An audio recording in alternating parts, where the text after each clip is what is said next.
Welcome all to my YouTube channel halogens. जैसे कि आपको मालूम ही है, हम केमिकल काइनेटिक्स को स्टडी कर रहे हैं।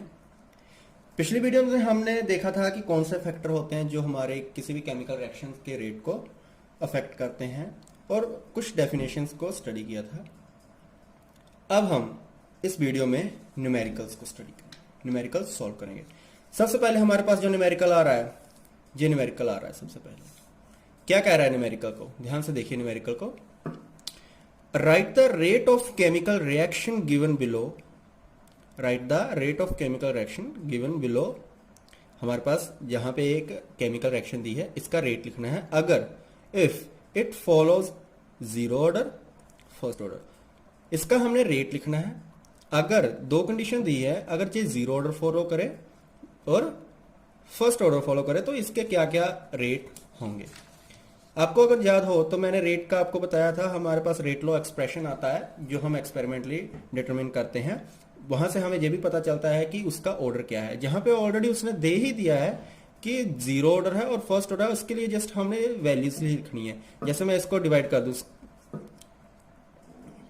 जहां पे मैं ऑर्डर लिख दूंगा जीरो ऑर्डर के लिए और यहां पे मैं लिख दूंगा फर्स्ट ऑर्डर के लिए। रेट किसके डायरेक्टली प्रोपोर्शनल होता है हमारा, molar concentration of the reactant and their product, the product of their molar concentration. ये होगा जहां से रेट क्या आएगा। जैसे रेट लॉ एक्सप्रेशन आपको मालूम ही है, रेट मैंने कल क्या बताया था, के ए बी। ये आ गया, के रेट कांस्टेंट है, ए और बी क्या है, molar concentration of the reactant A and B. इस ब्रैकेट का मतलब होता है कंसंट्रेशन। अब जहां पे तो इसने ये कहा है कि ऑर्डर क्या है, जीरो। अब जीरो ऑर्डर है, इसका क्या मतलब हुआ, मोलर कंसंट्रेशन टर्म्स की जो पावर्स होंगी उनका सम जीरो होना चाहिए। तो कोई भी दो नंबर ऐसे आप यहां पे लगा सकते हैं, क्योंकि अब हम बात कर रहे हैं जनरल, कोई भी इसका जस्ट लिखना है हमने जैसे उसने कहा है, तो कुछ भी हम जीरो जीरो लगा देते हैं। जीरो जीरो लगा दिया, इसका क्या मतलब हुआ, sum zero plus zero zero.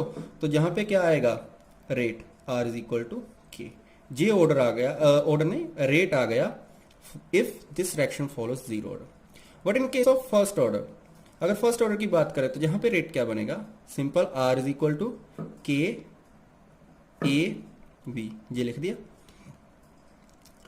अब यहां पे हमने कुछ ये बात ध्यान रखनी है, इन पावर का सम वन आना चाहिए।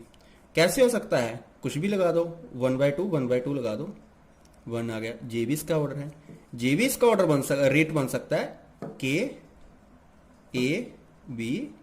अगर ये जीरो हो जाए, ये वन हो जाए, जेबीस का ऑर्डर बन जाएगा, रेट बन जाएगा, सॉरी ऑर्डर बोल रहा हूं मैं गलती से। और अगर ये लिख दूं के वन बी जीरो, जे भी कर दूं तब भी इसका ऑर्डर वन आएगा, रेट जे आएगा। तीनों केस में अगर आप पावर्स को सम करोगे तो आपके पास क्या आंसर आएगा, वन। तीनों को पावर का सम करोगे क्या आंसर आएगा, वन। इसका क्या मतलब है, वन कौन सा ऑर्डर है, फर्स्ट ऑर्डर। हमारा फर्स्ट न्यूमेरिकल सॉल्व। किसने क्या कहा था, कोई केमिकल रिएक्शन दी थी, जिस कहा था उसका रेट लिखना है हमने अगर वो जीरो ऑर्डर और फर्स्ट ऑर्डर फॉलो करे। ये बेसिक मेथड है, आपको बेसिक क्लियर होना चाहिए। इसके बेसिक के लिए मैंने इसके लिए अलग से वीडियोस बनाई हुई हैं, डिस्क्रिप्शन में उनका लिंक है, आप वहां से देख सकते हो। और जिन लोगों ने अभी तक चैनल सब्सक्राइब नहीं किया वो मेरा चैनल सब्सक्राइब कर दीजिए।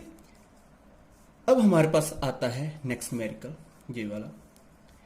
इसमें क्या लिखा हुआ है, calculate order of the reaction having rate. हमें ऑलरेडी रेट गिवन है, are is equal to K A par 1/2 B पार 3/2। इसका हमने क्या लिखना है, ऑर्डर। ऑर्डर मैंने अभी जहां बताया क्या होता है, जो कॉन्सेंट्रेशन टर्म्स होती हैं उनकी पावर का सम होता है ऑर्डर। मींस जहां से ऑर्डर क्या आएगा, जे प्लस जे। ऑर्डर जहां से क्या आ जाएगा, order N is equal to 1/2 J plus 3/2 J. क्या आ गया जहां से, 4/2 जे का ये आ गया 2। ऑर्डर क्या आया, 2। हमारी जो रिएक्शन थी, जिस रिएक्शन का जो ऑर्डर था वो कौन सी रिएक्शन फॉलो कर रही है, ऑर्डर सेकंड। ये था हमारा नेक्स्ट न्यूमेरिकल। इजी है न्यूमेरिकल, कुछ भी नहीं है, बहुत इजी न्यूमेरिकल। अब हम नेक्स्ट मूव करते हैं। हमारे पास जो न्यूमेरिकल आ रहा है जे वाला, identify the reaction order having rate constant. हमारे पास कुछ रिएक्शन के रेट कांस्टेंट दिए है, एक जे और जे। इस रेट कांस्टेंट से हमने ये बताना है कि इस रिएक्शन का ऑर्डर क्या है, इस रिएक्शन का ऑर्डर क्या है। अब यहां पे देखिए, जब भी हमने ये बताना हो कि किसी भी रिएक्शन का ऑर्डर क्या है, तो वो कहां से पता चलेगा? ऑब्वियस सी बात है, उसके या तो जहां से ऑर्डर पता लग जाएगा, अगर हमें एक रेट दिया है उसकी पावर्स के सम को हम ऐड पावर के सम को कर दें। लेकिन इस केस में तो ऐसा कुछ भी नहीं है, इस केस में हमें ऑलरेडी रेट कांस्टेंट दिया हुआ है। तो हम कैसे पता करेंगे? रेट कांस्टेंट की यूनिट्स से। उसकी क्या क्या यूनिट्स हैं, उसकी यूनिट्स देखने के बाद हमें ये पता चलेगा उसका ऑर्डर क्या है। मैंने पिछली वीडियो में ये डिस्कस किया है, इसकी first, zero, second, third order, nth order के लिए उनके रेट कांस्टेंट की क्या क्या यूनिट्स होती हैं, मैंने ऑलरेडी डिस्कस किया हुआ है। वहां पे मैंने आपको एक फॉर्मूला भी बताया था, जो अगर हमने जनरल रेट कांस्टेंट की बात करनी हो, किसी nth ऑर्डर के रेट कांस्टेंट की यूनिट क्या होगी? मोल 1 माइनस एन एल पर n माइनस 1 पर सेकेंड। ये होती है हमारी यूनिट किसी भी ऑर्डर के लिए। ये जनरल फॉर्मूला है, n की हमने जस्ट वैल्यू फिल करनी है। और वहां से हमने ये देखा था पर सेकंड जो यूनिट आती है वो आती है फर्स्ट ऑर्डर के लिए। तो जहां से देखने के बाद हमें क्या पता चला, इसकी यूनिट क्या है? First order. अगर किसी को अभी भी कोई कंफ्यूजन है तो वो मेरी पिछली वीडियो देख सकते हैं, डिस्क्रिप्शन में उसका लिंक है, वहां पे मैंने डिस्कस किया हुआ है कैसे इनकी यूनिट्स आती हैं। और यहां से अगर देखूं लीटर पर मोल पर सेकंड कैसे आएगी, ये हमारे पास जो आती थी लीटर पर मोल पर सेकंड, ये आती थी फॉर ऑर्डर 2। तो मींस ये कौन सा ऑर्डर आ गया? Second order. जस्ट इसकी यूनिट्स को देख के, यहां की यूनिट्स को देख के हमने ये कर दिया। नेक्स्ट न्यूमेरिकल हमारे पास जो आ रहा है वो ये आ रहा है, calculate the unit of rate constant for half order reaction. अगर मेरे पास कोई केमिकल रिएक्शन है जिसका ऑर्डर हाफ है, 1/2, तो उसका यूनिट क्या होगी उसके रेट कांस्टेंट की? सिंपल सी बात है, इसका सॉल्यूशन कह रहे हैं हम। मुझे जनरल फॉर्मूला पता है, जे होता है, जनरल फॉर्मूला जे है। जे nth के लिए है mole 1 minus N L n minus 1 per second. मैंने कैलकुलेट करना है हाफ ऑर्डर के लिए, मींस n कितना हो जाएगा? 1/2। तो इसकी यूनिट क्या बनेगी? k1/2 क्या बन जाएगा? मोल 1 minus 1/2 L 1/2 minus 1 per second. 1 minus 1/2 करेंगे, ये आएगा हमारे पास 1/2। 1/2 माइनस 1 करेंगे तो आएगा माइनस 1/2 पर सेकेंड। ये आ गया हमारे पास unit of the rate constant of half order reaction. Simple numerical है, सारे न्यूमेरिकल सिंपल ही है, कुछ भी ज्यादा नहीं है इनमें। जस्ट अभी तक जो बिल्कुल बेसिक न्यूमेरिकल्स हैं, जी मैं बिल्कुल बेसिक न्यूमेरिकल मैंने चूज किए हैं आपके लिए। किसी को कुछ भी डाउट हो वो मुझे नीचे कमेंट सेक्शन में कमेंट कर सकते हैं। अब हम मूव करते हैं हमारे नेक्स्ट न्यूमेरिकल की ओर। ये हमारे पास हमारा नेक्स्ट न्यूमेरिकल है, ध्यान से इसको रीड करिए। How would the rate of reaction change for rate given as. हमें हमारे पास कोई केमिकल रिएक्शन है जिसका हमें रेट ये गिवन है, के ए बी सी, इसके जो कॉन्सेंट्रेशन टर्म्स हैं।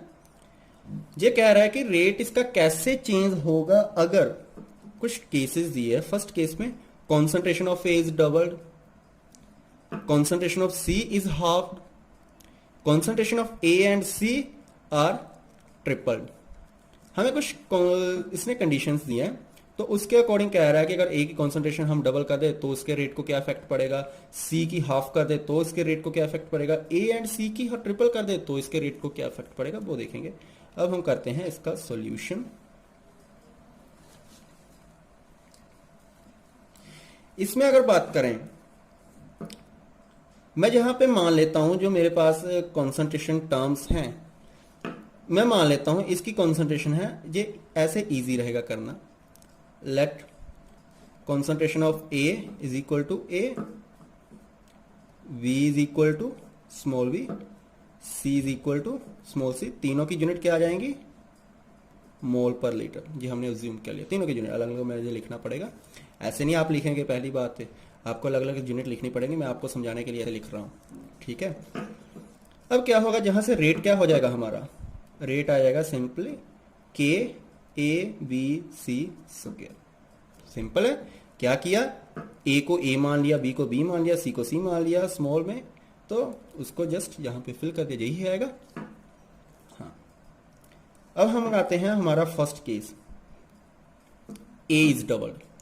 कॉन्सेंट्रेशन ए को अगर डबल कर दें, ए क्या हो रहा है अब 2a, डबल का मतलब यही है, कॉन्सेंट्रेशन ए को क्या कर दिया हमने 2a कर दिया है। 2a का मतलब है जे वाली जो टर्म है ए, जे क्या बन रही है 2a बन रही है। ए जहां पे डबल हो रहा है इसका मतलब जे वाली टर्म्स किस में कन्वर्ट हो रही है 2a में, ठीक है ना। हमारे पास जो न्यू भी कह सकते हो ऐसे, न्यू ए कॉन्सेंट्रेशन क्या आई 2a, जस्ट वैल्यू फिल कर दो, क्या रेट आ गया, जो हमारे पास न्यू रेट आएगा, जो हमारे पास न्यू रेट आएगा वो क्या होगा, इसको आर डैश लिखते हैं हम, new rate is equal to R1 लिख दिया मैंने। अब इसको R1 किसके इक्वल आएगा, के ए का क्या हो जाएगा जहां पे 2a b c square, 2a b c square, यहां से 2 बाहर निकाल दिया, जहां पे क्या आ गया के ए बी सी स्क्वायर, यही हो जाएगा, ऐसा होगा। और के ए बी सी स्क्वायर क्या है, जे के ए बी सी स्क्वायर क्या है आर, ये आर है तो जे जहां से क्या आएगा 2r, के ए बी सी स्क्वायर क्या है आर है, मैंने यहां से देखा और यहां को फिल कर दिया, इसको आप यहां मान भी सकते हो, ये हमारी इक्वेशन 1 है तो मैंने यहां पे क्या यूज किया फ्रॉम 1 इक्वेशन। 2r जहां से आ गया, जो न्यू रेट हमारे पास R1 आया वो आया 2r, इसका क्या मतलब हुआ, पहले रेट r था, न्यू रेट क्या हो गया 2r, मीन्स रेट क्या हुआ ट्वाइस हो गया, रेट क्या हुआ ट्वाइस, रेट बिकम्स ट्वाइस और 2 टाइम्स भी कह सकते हो, रेट पहले से दुगना हो गया। सेकंड केस में आते हैं हम बी में, उसने कहा कॉन्सेंट्रेशन सी इज हाफ्ड। अगर कॉन्सेंट्रेशन सी हाफ हो गई तो इसका क्या मतलब हुआ, न्यू सी क्या हो जाएगा c/2, small c/2, new rate क्या होगा,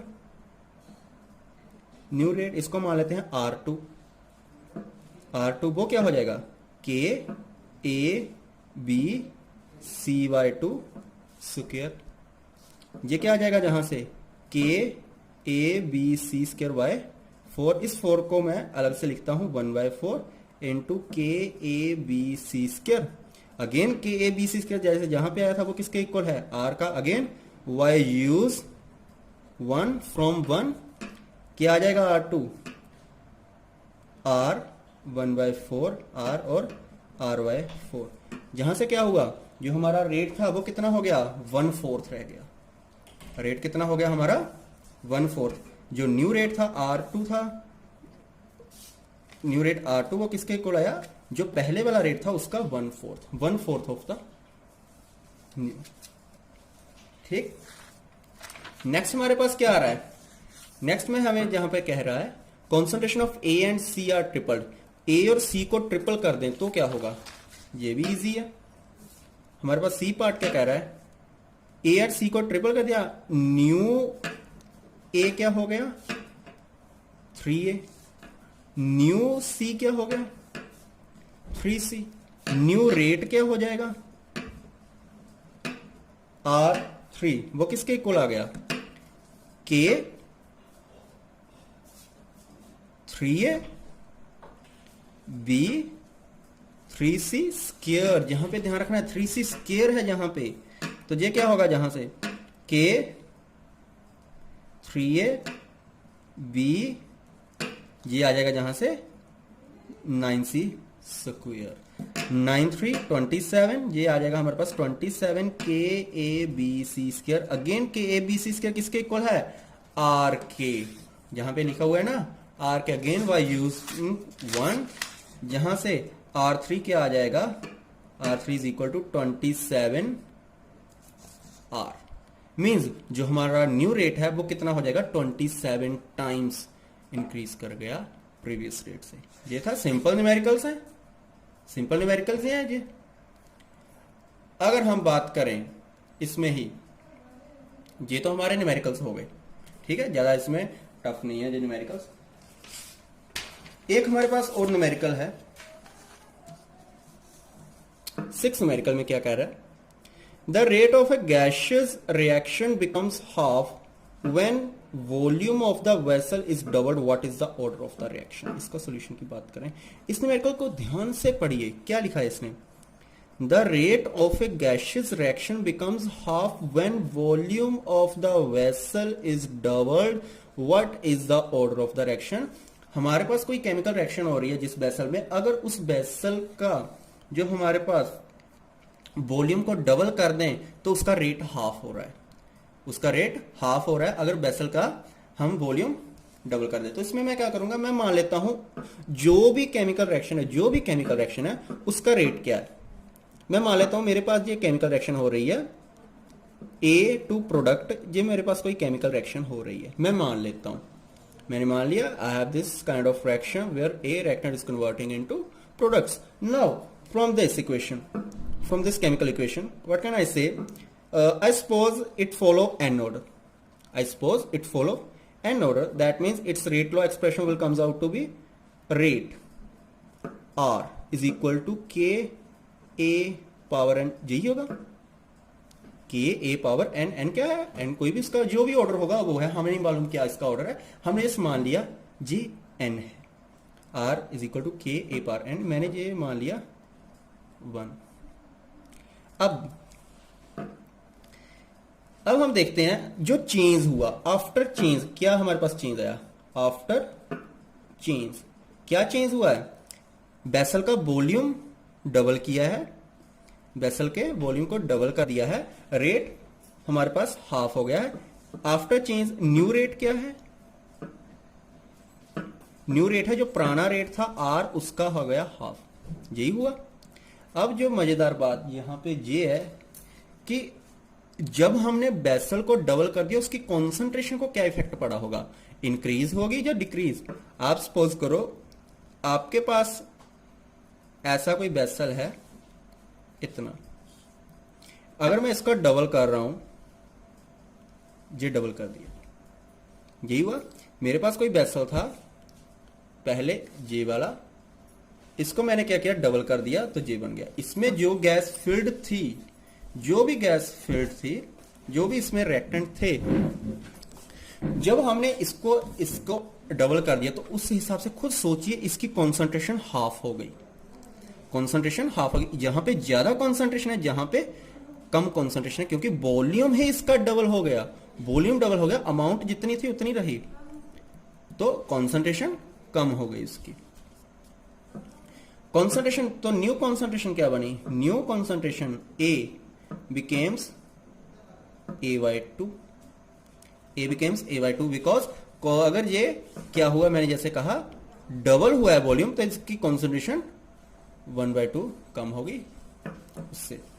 तो न्यू रेट हमारे पास ये आ गया, तो जे रेट न्यू रेट ये है, न्यू हमारे पास कॉन्सेंट्रेशन ये है, तो जहां से इक्वेशन क्या बन जाएगी R/2, रेट किसके इक्वल है, K कांस्टेंट रहेगा, A/2, जहां पे A/2 की पावर n जी आएगा, तो जहां पे कैसे आ जाएगा K A power n by 2 power n, इसको मैंने मान लिया 2।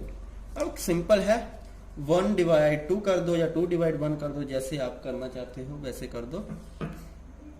1/2 कर दिया मैंने, जहां पे क्या होगा 1j है 2j है, R/2 is equal to K A power n by K A power n by 2n।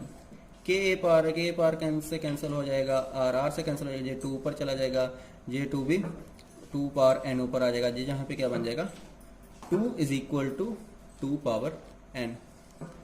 और 2 की अगर पावर में लिखना हो तो क्या कहेगा, 2 power 1 is equal to 2 power n, जहां से सिंपल है बेस सेम हो गया, पावर इज इक्वल आ जाती हैं, तो जहां से n क्या आ गया 1। और हमारे पास जो ऑर्डर है, what is the order of the reaction, 1 order, first order. Order क्या है हमारे पास, जहां से फर्स्ट।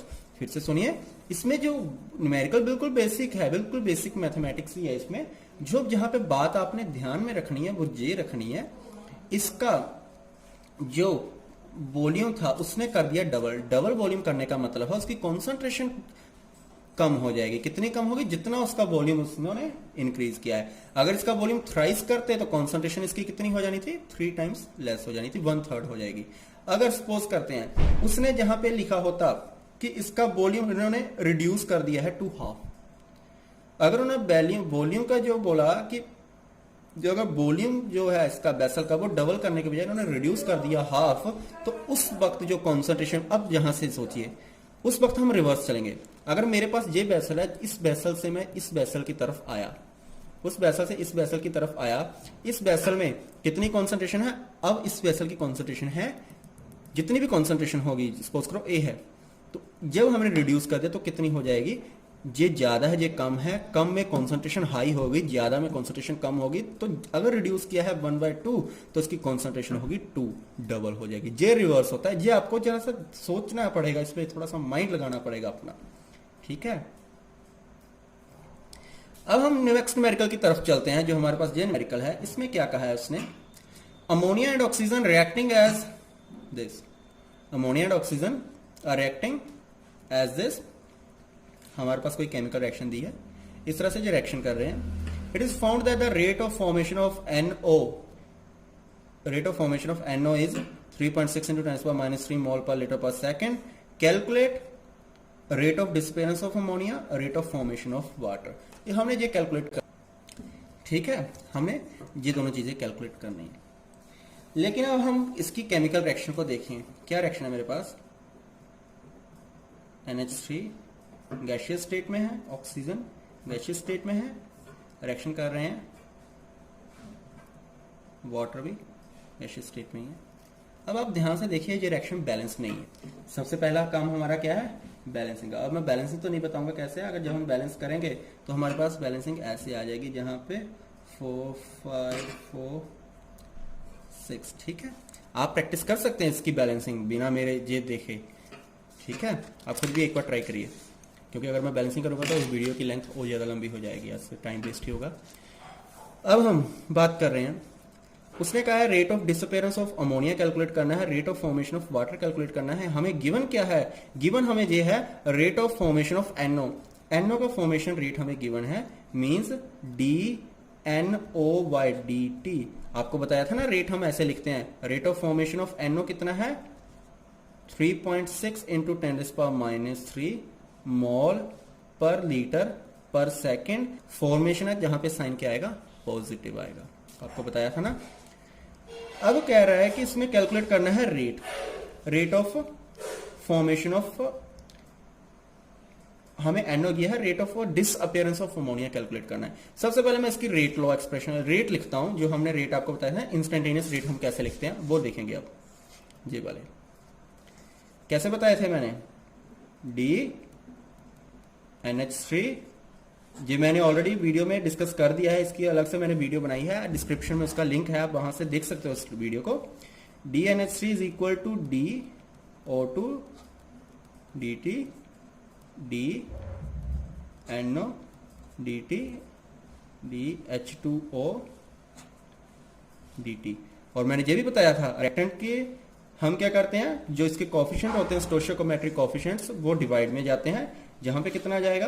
1/4, जहां पे 5 है 1/5, जहां पे 1/4, जहां पे 1/6। जो रिएक्टेंट के टर्म्स होते हैं इनके साथ आता है माइनस का साइन। प्रोडक्ट वाली साइड में कोई भी माइनस का साइन नहीं आता, पॉजिटिव का ही रहता है। माइनस का मतलब है जो रिएक्टेंट्स है वो क्या कर रहे हैं? कंज्यूम हो रहे हैं, उनकी कॉन्सेंट्रेशन कम हो रही है। अब हम बात कर रहे हैं, हमें कैलकुलेट करने को कहा है डिसअपीयरेंस ऑफ अमोनिया। इसका ये डिसअपीयरेंस ऑफ अमोनिया है, ये जो रेट है डिसअपीयरेंस ऑफ अमोनिया है। अगर मैं 1 - 1/4 को निगलेक्ट कर दूं, ये डिसअपीयरेंस ऑफ अमोनिया है। हमें ये चीज गिवन है। अगर मैं दोनों को ध्यान से देखूं, मुझे ये कैलकुलेट करना है, ये मुझे गिवन, ये कैलकुलेट करना है, ये गिवन है, तो इन दोनों को ही मैं उठाता हूं, इन दोनों को उठाऊं, अलग, दोनों को अलग से कर दिया, क्योंकि मुझे ये कैलकुलेट करना है, ये चारों इक्वल है एक दूसरे के। मुझे ये कैलकुलेट करना है, ये मुझे वैल्यू पता है, जैसे जहां पे लिखी हुई है, तो इन दोनों को मैं उठाता हूं, तो ये क्या आएगा जहां से -1/4 DNH3 dt is equal to 1/4 DNO dt, जहां से ये कैंसिल आउट हो गया। तो यहां से ये मुझे पता चला जो फॉर्मेशन का रेट है NO का, वही डिसअपियरेंस रेट है NH3 का। माइनस का मतलब है जहां पे डिसअपियरेंस, मींस ये दोनों रेट इक्वल है। जिस रेट से NO फॉर्म हो रहा है उसी रेट से अमोनिया डिसअपियर हो रहा है। जहां से क्लियर हो गया ना कि -DNH3/dt is equal to d/NO/dt, दोनों एक दूसरे के इक्वल है। तो means disappearance of rate of disappearance of ammonia क्या होगा, जितना जिसका रेट है सेम 3.6 इंटू 10⁻³ मोल पर लीटर पर सेकेंड। क्लियर। नेक्स्ट कैलकुलेट करने को कह रहा है rate of formation of water. मैंने ये कैलकुलेट करना है। अब मैं इन दोनों को उठाऊंगा क्योंकि मुझे ये पता है क्या है, इन दोनों को उठाऊंगा। अब इन दोनों को देखिए, आप इन दोनों को देखिए, 1/4 DNO/dt इज इक्वल 1/6 DH2/dt हमने ये निकालना है। तो जहां से क्या आएगा 1/6 DH2O/dt is equal to 1/4 DNO/dt, ये आ गया। जहां से DNO/dt की वैल्यू मैंने जहां पे लिखी हुई है कितनी है, 3.6 इंटू 10⁻³ तो क्या ये आएगा जहां से 1/4 इंटू 3.6 इंटू 10⁻³ ये आ जाएगा। अब यहां से देखिए मुझे क्या गिवन है, मुझे जहां से ये पता चल गया 1/6 DH2O/dt is equal to 1/4 into 3.6 into 10⁻³ जी वैल्यू है ना, 1.4 इंटू 3.6 इंटू 10⁻³ तो मैंने कैलकुलेट किसकी करनी है, DH2/dt कैलकुलेट करना है। DH2O/dt वो क्या हो जाएगा, जिस 6 इसके साथ मल्टीप्लाई होगा 6/4 मल्टीप्लाई 3.6 इंटू 10⁻³ और आप लोग इसको कैलकुलेट कर सकते हैं, जितना भी आएगा मोल पर लीटर पर सेकंड ये वैल्यू आ जाएगी। ठीक है जी, ऐसे न्यूमेरिकल सिंपल न्यूमेरिकल थे, इनमें कुछ भी न्यूमेरिकल्स में नहीं था, बिल्कुल सिंपल न्यूमेरिकल्स थे। बिल्कुल बेसिक न्यूमेरिकल से मैंने स्टार्ट किया था कुछ अपर लेवल के न्यूमेरिकल्स को। और जिन लोगों को कुछ भी डाउट हो वो मुझे नीचे कमेंट सेक्शन में कमेंट कर सकते हैं, और जिन लोगों ने अभी तक चैनल सब्सक्राइब नहीं किया वो मेरा चैनल सब्सक्राइब कर दीजिए। और मिलते हैं हम नेक्स्ट वीडियो में। Take care.